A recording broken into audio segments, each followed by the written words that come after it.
place des femmes en est un, tout comme celui de la place des femmes dans la société. Et c'est la raison de notre engagement. Chaque jour de lundi à vendredi, je donne la parole à toutes ces femmes qui rêvent, qui osent, qui construisent, qui se lèvent chaque matin pour agir.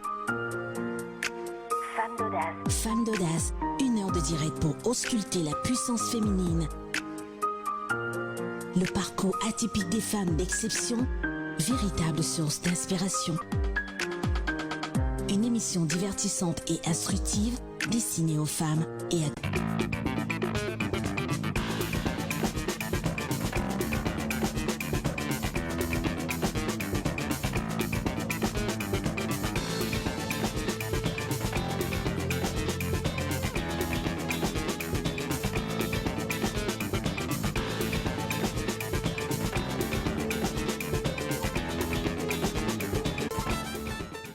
Si vos rêves ne vous font pas peur, c'est qu'ils ne sont pas assez grands.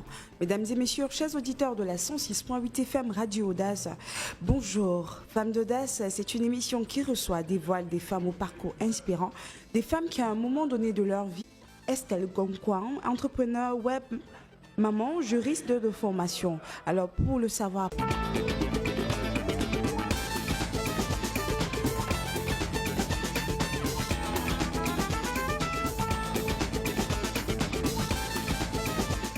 De retour dans ce studio, vous écoutez la 106.8 FM Radio Audace. Nous émettons depuis Bonapriso et votre émission Femme d'Audace a déjà pris son cours. Alors ce matin, dans un entretien exclusif, nous recevons Estelle Ngonkwan, une jeune femme, une jeune dame qui est toute souriante. Alors, qui est Estelle?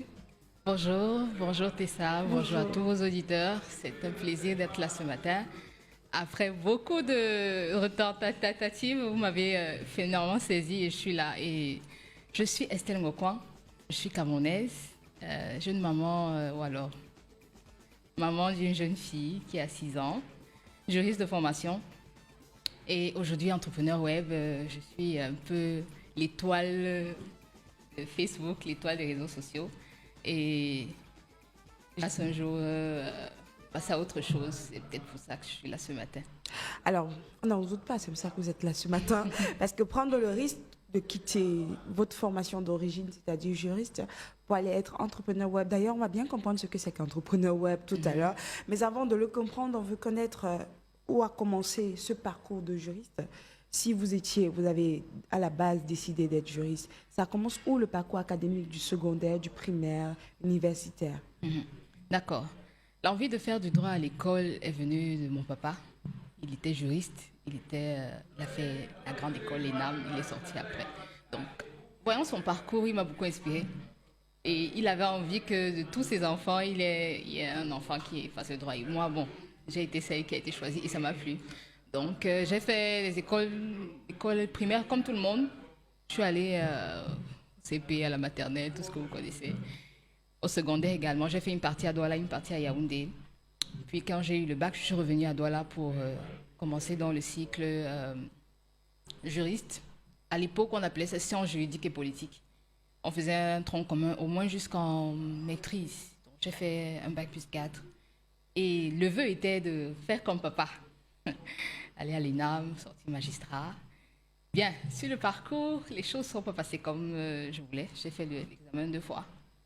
Et puis plus tard, j'ai pu travailler en cabinet d'avocat. J'ai même présenté l'examen du barreau. Ça n'a pas marché, mais bon, je ne me suis pas découragée. Puis sur le parcours ici, je suis tombée enceinte, j'ai fait ma fille. Et le moment de... Vous êtes à la maison, vous êtes en couple, il n'y a pas d'argent qui entre de votre côté. Bon, votre partenaire est habitué à ce que vous soyez dynamique, vous sortez, etc. Ce n'est pas là tout de suite. C'est comme ça que je commence à m'intéresser à tout ce qui concerne le business. Et je change complètement de casquette, c'est-à-dire que j'oublie l'histoire de juriste, etc. Donc, et donc de là commence mon aventure sur le web, voilà, Internet. Internet, pour préciser, est-ce que c'est en 2018 Bien, j'ai ma fille en 2015 et non, pour 2018, c'est vraiment pour ce qui concerne l'activité actuelle. Donc, un peu avant, j'avais à commencer sur les réseaux sociaux à l'époque, les groupes Facebook. Et vous faisiez quoi à l'époque, pendant votre maternité, tout Oui. au long de votre maternité? J'avais une amie qui vivait au Bénin, qui était mariée là-bas et qui, elle aussi, aimait trop ce qui était les affaires. Et puis elle a découvert qu'au Bénin, on peut acheter les pagnes, on peut acheter plein de choses. Donc elle a envoyé la marchandise ici. Je m'étais entendue avec elle et ses sœurs qui étaient à Yaoundé. Je vendais ma part de mon côté et elle vendait les leurs. Et puis on se partageait les bénéfices. Et puis c'est comme ça que l'argent entrait un peu de mon côté. Et je me suis découverte un amour pour les affaires, petit comme ça. Je savais même pas que je pouvais vendre quelque chose à quelqu'un. Mais j'y suis arrivée et de manière vraiment très, très simple. Très simple. Et ça là, j'ai été fière de ça. Et puis j'ai même voulu me lancer complètement. Mais bon, mon partenaire de l'époque a estimé que non, tu as fait l'école, tu as fait, il faut pas faire. J'ai dit ok, d'accord, je reste tranquille. Je me lance pas là tout de suite. Mais après, bon, l'occasion de retravailler est revenue. Pardon.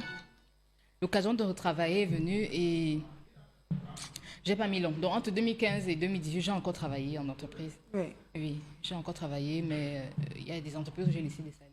Il y a des entreprises où ça s'est pas bien passé. On va dire que vous n'arriviez pas à vous trouver, à comprendre où vous voulez aller. C'était le flou total. Oui, comme vous dites, c'est vraiment ça le mot, c'était le flou. J'ai commencé à tourner un peu en rond. Et dans 2018, tout commence. J'ai une personne qui m'est très chère, que j'appelle ma sœur aujourd'hui. Elle, à l'époque, elle était juste une amie, mais elle est ma sœur aujourd'hui, ma confidente. Elle est du côté de l'oncle, pays de l'oncle Sam aujourd'hui, avec son époux et l'enfant. Mais c'est elle qui m'a introduit à la premier vrai business. Parce qu'elle était dedans depuis. Elle me dit, mais non, tu ne vas pas rester comme ça. J'étais même déjà encore en entreprise à l'époque. Donc je me suis dit, ok, mon salaire va m'aider à créer une petite activité. Et je vais me lancer. On s'est donc lancé en 2018. On a fait beaucoup de choses. Vraiment, beaucoup. J'ai marché, je suis montée, descendue avec elle beaucoup. Et ça m'a beaucoup plu. Et je me suis donc découvert, j'ai dit, ok, je préfère être autonome, être indépendante. Je préfère gagner mon argent, être mon propre patron. Voilà. C'est là où tout commence véritablement. Oui. On va dire que ça avait déjà commencé, mais l'influence du partenaire de l'époque Oui. a fait changer de cap. Oui, c'est ça. Ça a fait changer. Ça, c'est une réalité. Et là, maintenant, grâce à votre ami en 2018, vous appelez votre sœur, vous avez voilà, franchi le cap, dépassé même. Voilà, fait une nouvelle découverte de vous. Oui. Et là, il y avait plus d'assurance. Oui, beaucoup plus. Parce que je me frotte à des personnes qui ont plus d'expérience que moi, vraiment des aînés, hein, et à une nouvelle discipline de développement personnel. On apprend à être motivé, à penser succès, à être positif, à être quelqu'un qui arrive à affronter ses difficultés mieux qu'avant. Et on se découvre même une passion pour les gens, en fait. On apprend à aimer les gens. C'est-à-dire que, parce que vous voyez, quand on va à l'école, et l'éducation qu'on donne à la maison, il y a des petites choses qui nous échappent, mais dans le monde des affaires, on se frotte à beaucoup de réalités et on se rend compte que si on veut réussir, il y a des choses à faire. Il y a des qualités à développer. Les qualités à développer. Et vous avez cherché à développer ces qualités à un moment donné. Oui. En faisant comment? Parce qu'entre la découverte du business et ces qualités, je ne comprends pas trop le lien. OK. C'est quoi l'impact à un moment, c'est quoi? D'accord. Le business que je faisais appartient à une catégorie très controversée en ce moment, au moins en Afrique. Mais on faisait des trainings, on faisait des séminaires, on a développé par exemple la capacité de la prise de parole en public, la confiance en soi, la façon de gérer les conflits avec les gens. Oui. On nous a appris à développer de la tempérance, de la tolérance un peu plus. C'est pas l'église, mais je veux dire de manière vraiment orientée pour les affaires. On nous a fait comprendre que les affaires, c'est avec les êtres humains que vous traitez. Vous ne pouvez pas traiter les êtres humains d'une certaine façon. Et il y avait toute une discipline, comme je parlais, du développement personnel. C'est vous qui faisiez la formation, enfin, c'est vous qui avez mis la formation sur pied ou vous la faisiez? Non, pour l'instant, au début, j'ai été orientée. On avait des mentors. Oui. D'ailleurs, ça continue jusqu'à aujourd'hui. On avait des mentors, donc des personnes qui nous montraient la voie. Et à notre tour, jusqu'au niveau où on pense qu'on est déjà prêt, nous aussi, on peut coacher d'autres personnes. Donc, c'est une sorte de, comment on dit, je ne vais pas dire de relais, mais un réseau de personnes qui ne font que dans le développement personnel. OK. Là, maintenant, je comprends parce que je ne comprenais pas le lien. Je suppose que aussi les auditeurs ne comprenaient pas le lien entre le business et tout. Et là, est-ce que c'est en 2018 que vous faites cette formation? Oui, je commence véritablement en 2018. Pourquoi? Parce qu'on vous a dit que pour traiter les affaires avec les gens, il faut avoir... Est-ce qu'un jour, vous vous êtes confronté à quelqu'un qui vous a tellement énervé et vous avez eu l'impression de perdre le contrôle? Bon, c'est arrivé, on va dire, je vais pas dire mon ancienne vie, mais c'est arrivé un peu avant. Et être confronté à cette discipline m'a fait comprendre que ça ne sert pas seulement pour les affaires, bien sûr, mais c'est un tout en fait. Parce que le développement personnel, c'est une discipline qui touche l'être humain dans son entièreté. Et ça nous aide vraiment, moi dans mon cas, ça m'a beaucoup plus aidé à assainir mes relations avec les autres. Et parce que vous savez, parfois quand on grandit, il y a des expériences auxquelles on fait face, que ce soit en amour, en famille, etc. C'est des choses qui laissent des blessures à l'intérieur Effectivement. et on arrive à dépasser, heureusement pour nous, ce genre de choses quand on est confronté à la réalité, par exemple le développement personnel avec tout ce que ça comporte. Du moins quand vous avez le bon mentor qui vous dit comment orienter ça pour votre vie et à tous les domaines. À tous les domaines. Alors là, vous sortez pétré. On est d'accord Oui. de cette formation qui vous a beaucoup apporté. Et vous, vous êtes mis aussi à coacher ou vous êtes devenu mentor? Oui, bon, peut-être pas directement dans le même réseau, mais plus tard, je suis entrepreneur web aujourd'hui, pourquoi 2020 arrive, Covid. Et je venais je crois le dernier boulot que je faisais, c'était en 2019, si je ne me trompe pas. Et je suis confrontée au fait que, ok, 2020 arrive, le Covid a paralysé tout le monde. J'ai mes proches, je suis l'aînée d'une famille de 3 personnes. J'ai la dernière née qui, elle aussi, elle est, on va dire, un freelance. Son activité s'est arrêtée. Mon petit frère, pareil. Je commence à observer mon environnement, je me dis, ah, il y a un problème. Et puis, j'ai une fille, il faut que je m'en occupe. Et puis, il faut continuer à vivre, quoi. On commence à se rendre compte que le Covid peut être quelque chose de dangereux. Et je vous assure, là, ma tête a fait tic. J'ai dit, mince. Bon, il faut que je trouve quoi faire. Et j'avais pris l'habitude de suivre beaucoup de nouveaux jeunes entrepreneurs sur la toile de Camerounais, principalement, qui m'impactaient beaucoup. J'allais même déjà au séminaire Recto. Et puis, il y a eu une formation qui a été mise en promotion. Je l'ai achetée. Et je me suis formée, notamment marketing digital, tout ce qui concerne la réseau. En 2020? Oui, en 2020. Donc, vous avez risqué l'argent épargné pour une formation? Oui, je l'ai fait. Franchement, parce que pour moi, c'était le rouge, quoi. Je ne pouvais pas rester inactive parce que je suis quelqu'un de très dynamique.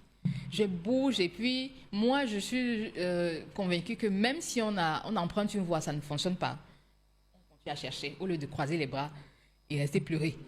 Pleurer ne change rien. Il faut se mettre en mouvement, en action, toujours, jusqu'à ce que la bonne porte pleurer s'ouvre. ne change rien. Jusqu'à ce que la bonne porte s'ouvre. Et Dieu merci, je découvre son. Je dis, ah.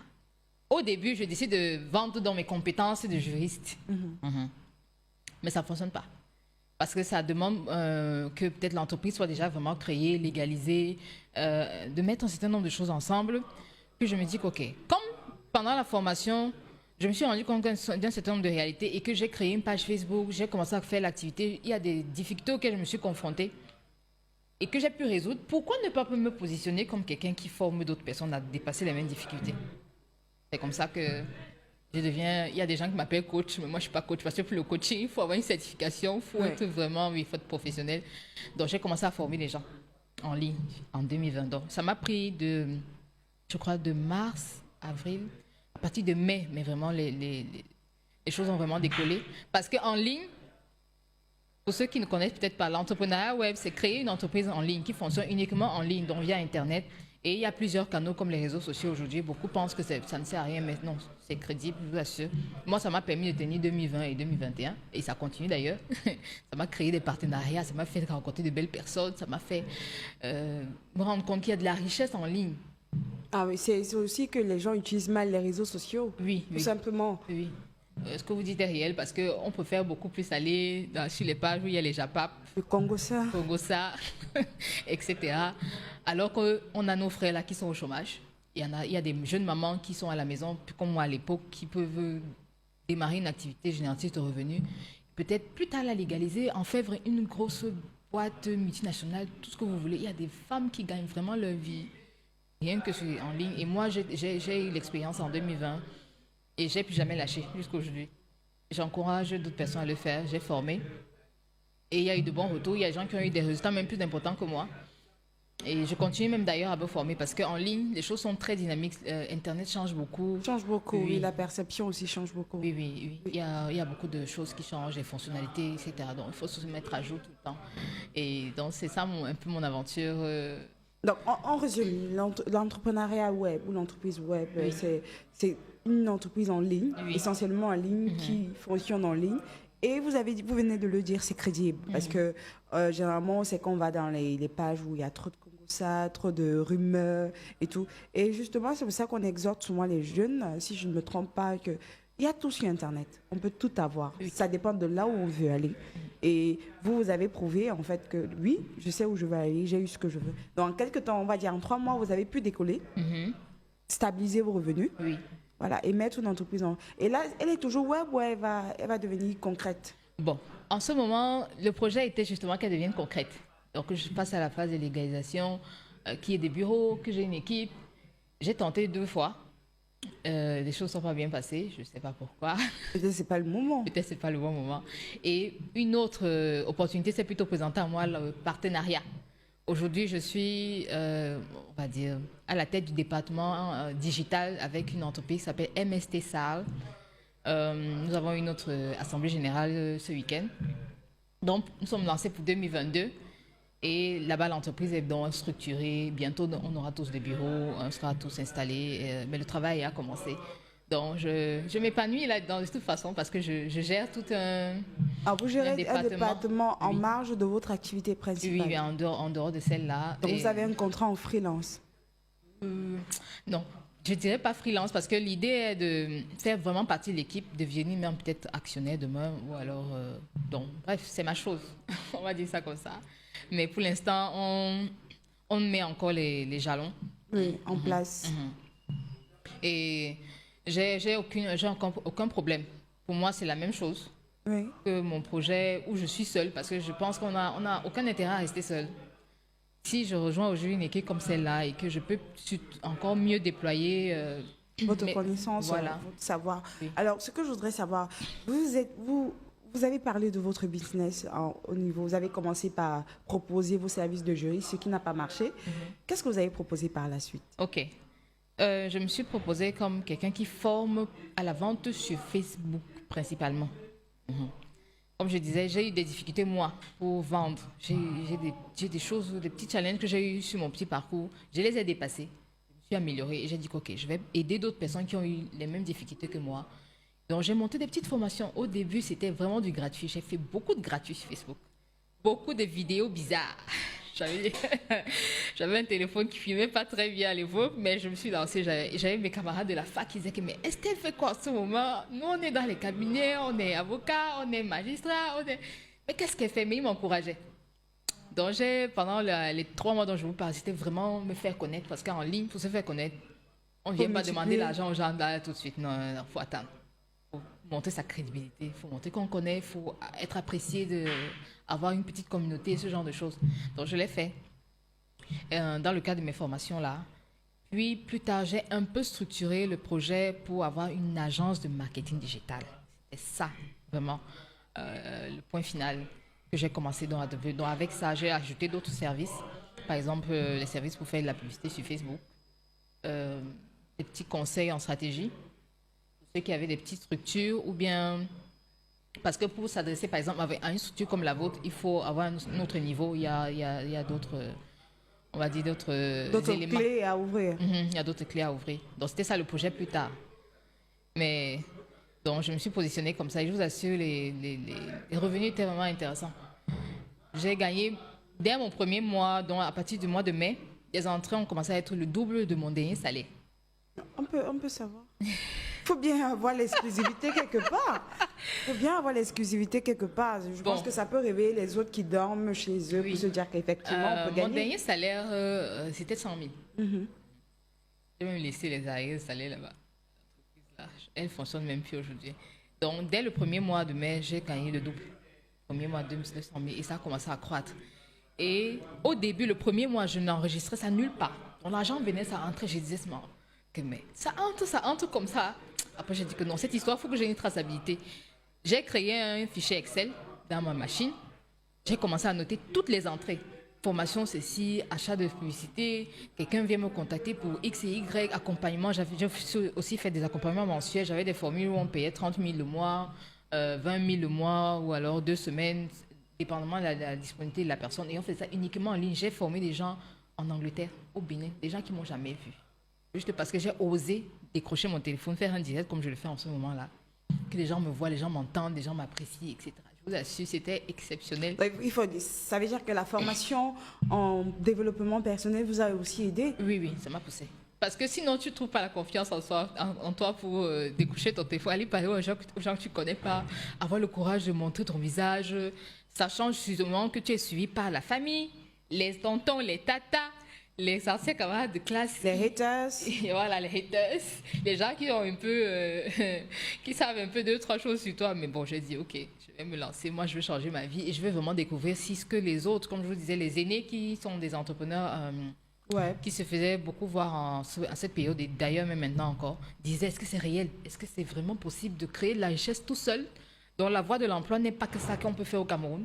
C'était ça vraiment et j'y ai répondu. Je vous assure, mes proches étaient... Waouh, bouche bée. Et là, vous avez pu aider la famille? Oui, la période de Covid, là, j'ai géré les factures, j'ai géré un certain nombre de choses, j'étais contente. D'ailleurs, même autre quelque chose, j'ai géré même à la rentrée de ma fille, c'était chaud, c'était pas facile, mais j'ai fait ce qu'il fallait et j'étais très fière de moi. Donc, et après, j'ai continué parce que après les formations, comme je vous disais, j'ai rencontré beaucoup de gens. Des gens avec qui j'ai fait des partenariats, j'ai même fait quelques formations en présentiel. Et ça s'est très bien passé. Jusqu'aujourd'hui, tout va bien. Au sortir de là, on peut dire que vous êtes très fiers de vous parce qu'il a fallu que vous sortiez de votre zone de confort pour défier le regard des autres. Sortir de sa zone de confort. Sortir de sa zone. Alors, dites-nous un peu, au-delà de toute cette organisation, vous faites beaucoup de choses. Vous êtes aussi membre adhérent du réseau des femmes entrepreneurs Ngonda.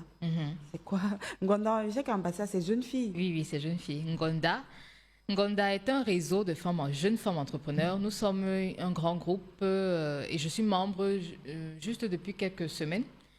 Et, le groupe existe depuis, je crois, un peu plus de 2 ans déjà. Et les tenants du projet, du moins celles qui portent la vision, sont principalement à Yaoundé. Mais on a des pôles à Yaoundé, à Douala, au nord du pays. Et on a le projet, du moins, on pousse les femmes à créer de la richesse. Donc, vous avez un projet, vous avez l'envie de créer une entreprise, vous avez une idée de projet, vous voulez mettre sur pied quelque chose, on vous accompagne. Ça passe par le financement de projet, ça passe par le coaching ou l'accompagnement, les conseils pour tout ce qui concerne l'image de la marque, la vente, les produits, la mise en ligne, la mise en vitrine, etc. Bref, on vous accompagne sur tout. Et c'est vraiment... très bien d'être comme ça, surtout en milieu féminin. On sait souvent que c'est pas facile, mais c'est vraiment enrichissant. Et de plus en plus, le réseau grandit. On a beaucoup de conférences depuis le début de janvier. On en a à Yaoundé, il y en aura une dans les jours qui viennent à Douala. Je serai même panéliste, je suis supposée être là-bas. Oui. Et on sera avec un de nos mentors, un coach qui nous a beaucoup suivis. D'ailleurs, celui qui m'a inspiré, moi, pour me lancer moi-même à mon tour en ligne. Donc c'est ça Ngonda. On est plusieurs membres adhérents, il y a des frais pour intégrer le réseau, l'association. Et peu à peu, on se fait connaître. On a une page Facebook, on est présente et les présidentes, ou du moins celles qui coiffent le réseau, elles se battent bien. Très bien. Et se battre bien. Alors, on va un peu résumer votre situation, c'est-à-dire que vous êtes une jeune maman, juriste de formation, entrepreneur web, membre adhérent du réseau Gonda, mais vous avez découvert une passion qui ne vous quitte plus, d'ailleurs. Alors, pour aller dans un sens propre, dites-nous un peu comment vous organisez votre journée. Ça commence comment et ça finit comment? Ok. Quand je me lève le matin, du moins, je me lève souvent très tôt. Moi, ma journée commence dans la nuit. Parce que j'ai un temps où je peux prier. Parce que je suis consciente qu'il y a un être très haut qui veille sur tout le monde. Et la première chose, c'est d'apprêter ma fille qui va à l'école. Comme ce matin, d'ailleurs, je l'ai déposée à l'école avant d'arriver ici à Bonapriso. Pardon. Et donc, je continue maintenant avec... Parce que généralement, je fais un planning à la fin de chaque mois. je fais une sorte de calendrier avec les activités, surtout maintenant que comme j'ai rejoint MST SAR, on a beaucoup de choses à faire. Je fais un calendrier et après, donc à partir de 8 heures, ma journée commence à 8 heures parce que je sais que j'ai déposé la petite. Je rentre à la maison. Ça peut arriver que j'ai du travail à faire, je suis devant la machine au moins jusqu'à midi. Ou alors, si j'ai d'autres tâches ménagères, parce que je reste à la maison, donc il y a parfois la lessive, il y a la cuisine, il y a penser à soi aussi, ou même juste récupérer quelques heures de sommeil, ça m'arrive, hein, ça m'arrive. Je reste un être humain. Donc, j'organise généralement pour le travail, c'est 8h, 12h. Et puis après, je peux relâcher et commencer à m'occuper de ce qu'il y a à faire pour la maison jusqu'à peut-être 14h30 où je repars chercher la petite et je reviens et je continue ma journée. C'est vrai qu'après, souvent dans l'après-midi, c'est pas évident.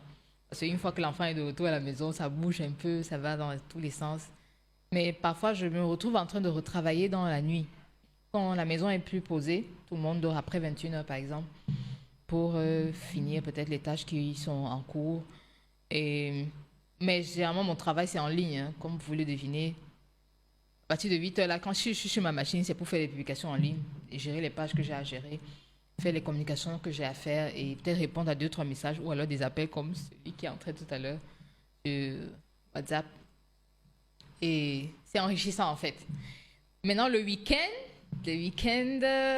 bon, on bouge un peu le samedi.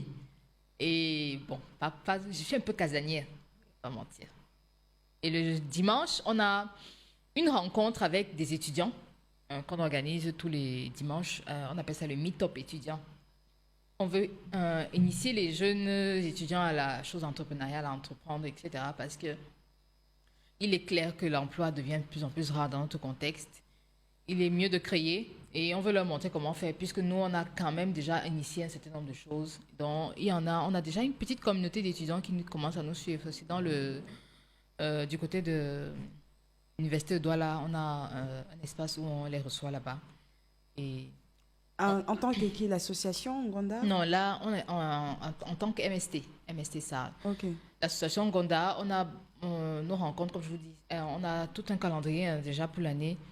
Il y a des activités qui ont commencé à Yaoundé. Il y en aura, par exemple, le 29 janvier ici, à Bali. On aura une conférence à partir de 10h. On invite le grand monde à venir découvrir ce que c'est que la capacité de créer l'entreprise en ligne. C'est ça, via Internet. Donc, utiliser Internet pour créer de la richesse. Pour créer de la richesse, créer une entreprise, gagner de l'argent, se bâtir une vie, réaliser tous ses rêves, quoi. C'est vraiment possible. Il faut que les gens comprennent que c'est possible. Il n'y a pas que les japapes, les insultes, etc. Sur les réseaux sociaux. L'Afrique, moi, je dis même tous les jours que l'Afrique gagnerait. Les Africains gagneraient vraiment à se lancer le plus rapidement possible. Et lancer rapidement dans quoi? L'entrepreneuriat web? Oui. Utiliser la bonne utilisation des réseaux sociaux? Oui. Pas seulement pour le divertissement, mais pensons aussi à créer de la richesse, sortir de la pauvreté pour limiter les dégâts du manque d'argent. Parce qu'on est clair, hein?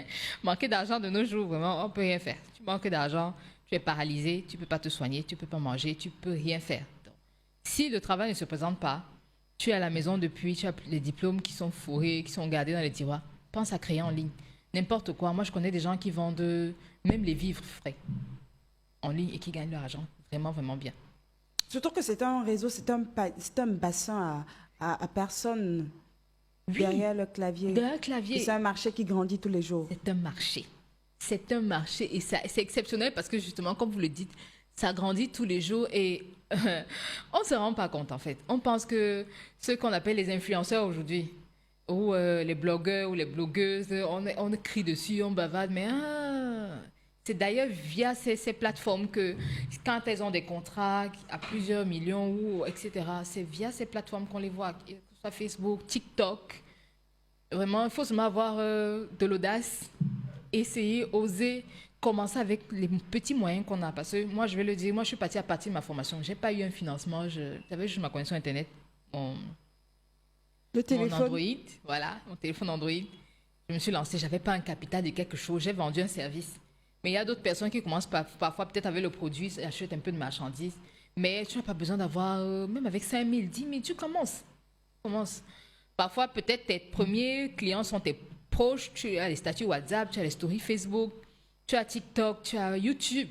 Même avoir une chaîne YouTube aujourd'hui, quand on sait la monétiser, je vous assure, ça transforme une vie. Alors, comment ça se passe? Comment vous gérez? Est-ce que sur vos plateformes, il y a des gens qui vous réprimandent, qui vous trouvent trop audacieuse? Comment vous gérez ça? Oui. Bon, au début, les gens ne comprenaient rien. On me demandait, mais toi aussi tu es là, toi aussi tu veux faire ça, toi aussi, on me pointait du doigt. J'ai d'ailleurs encore des proches qui sont encore, surtout j'ai des amis qui sont en entreprise, elles sont depuis des années, donc elles ne connaissent que le modèle travail en entreprise, elles ne voient pas, elles ne se voient pas lancer un direct, bavader là, raconter, non, non, non. Donc, et de temps en temps aussi, oui, quand je fais des posts où je veux inciter les gens à penser à créer, toi, tout le monde ne peut pas être employé, pardon, entrepreneur. Qu'est-ce que vous voulez faire croire aux gens? Arrêtez de mentir, etc. Il y a des commentaires de ce genre, oui. Il y a des commentaires de ce genre. Il y a parfois, même dans nos rapports avec les gens à qui on vend nos services, tu finis de former quelqu'un, tu lui as donné toutes les clés, mais elle passe pas à l'action, elle n'a pas de résultat. Après, elle revient vers toi pour te dire, mais la formation est nulle, mais ça n'a pas donné, voilà. Bon, il y a des moments où c'est pas facile, ça c'est clair. Donc, est-ce que vous implémentez aussi ce développement personnel que vous avez reçu au départ? Oui, je pousse beaucoup. Surtout dans mes premières formations, j'ai beaucoup... Parce qu'en ligne, il faut avoir l'esprit ouvert. Si vous n'avez pas l'esprit ouvert, du moins en vous disant que c'est possible de créer quelque chose de crédible et qui donne de l'argent. Si vous n'avez pas l'esprit ouvert, vous ne pouvez pas y arriver. Si vous êtes étriqué, si vous ne voyez que non, c'est dur. Si vous répétez un certain nombre de choses, non. Si vous êtes dans un état d'esprit négatif, vous n'allez pas y arriver. Ça va vous faire un blocage. Ça va faire un blocage. Être sur les réseaux sociaux, il faut être très ouvert. Oui. Alors, on va en pub du côté de nos partenaires. On revient juste après. L'Onglerie d'Elsa vous accueille dans un espace chaleureux et convivial pour assurer votre beauté. Soins de visage, soins du corps, massage appliqué, manicure, pédicure, onglerie, coiffure femme, montage et vente des perruques, make-up. L'Onglerie d'Elsa assure la préparation esthétique du couple avant et pendant le mariage. Un service excellent avec des équipements de pointe. L'Onglerie d'Elsa est située à Douala, Aqua Carrefour Idéal, face Casabella. L'Onglerie d'Elsa, l'institut qui rehausse votre beauté. La beauté des mains et des pieds est un art.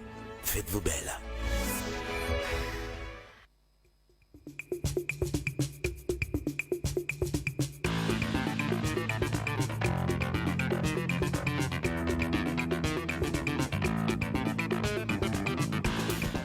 De retour dans notre studio, nous émettons depuis Bonin-Prison. Vous écoutez la 106.8 FM Radio Audace.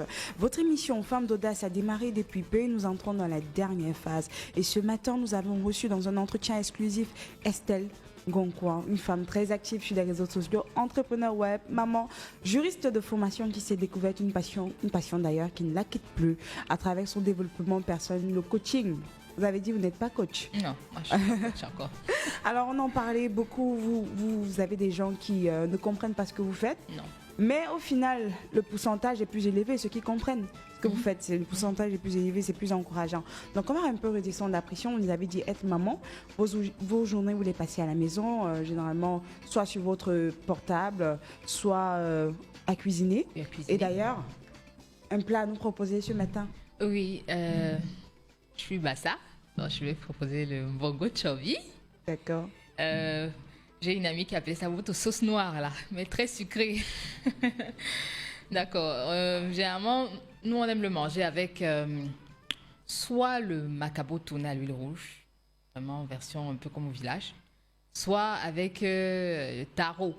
Voilà, on a le taro de chez nous. Pour la préparation, vous avez besoin du chobi. Chobi, c'est poisson. Et on peut le manger selon sa préférence. Du moins, je vais dire, le poisson, on peut choisir soit du maquereau, soit, comme on le préfère chez nous, le hinda, ou alors le mâchoiron. Le mâchoiron, la silure, là, ce qu'on appelle, oui. Généralement, on le prépare avec... Vous avez besoin d'un bongo. Vous avez besoin d'un peu de ginseng. Vous avez besoin un peu d'huile, le mbongo et je sais pas comment, le pébé, voilà. Ah, c'est des condiments vraiment secs qu'il faut parfois écraser, d'autres brûler. Un peu de... Il y a une feuille là qu'on appelle, je crois, le macet. Oui, le nom, parce qu'il y a l'expression ambassa en fait. C'est une sauce, une feuille qu'on utilise pour aromatiser, ça parfume beaucoup la sauce, c'est vraiment très agréable. Donc, pour préparer le mbongo, généralement, comme je vous ai dit, le pébé est à casser, à concasser, mais vous pouvez trouver au marché des mamans qui ont déjà fait les mélanges avec le homi. Le homi, c'est une écorce qu'on râpe généralement, elle est jaune comme ça sort jaune, ça donne une poudre jaune qu'on mélange avec le mbongo qu'on a brûlé et qu'on a écrasé, on est passé à la pierre avec le pébé, avec un peu de ginseng, un peu de tomate aussi. Juste un peu, juste question d'épaissir la sauce, la rendre un peu liquide. Et on peut tourner avec le mâchoiron déjà bien nettoyé, bien désossé, bien vidé, entier ou coupé en deux. C'est à votre préférence. Et généralement, on mélange directement le poisson avec la sauce de bongo, déjà écrasée. Parce que le poisson n'a pas besoin d'être... mise à part, on va dire. Vous pouvez le mélanger directement et passer dans la marmite. La marmite, vous mettez la marmite à chauffer, elle sèle. Vous versez votre mélange de mbongo et de poisson. Et puis maintenant, vous laissez cuire.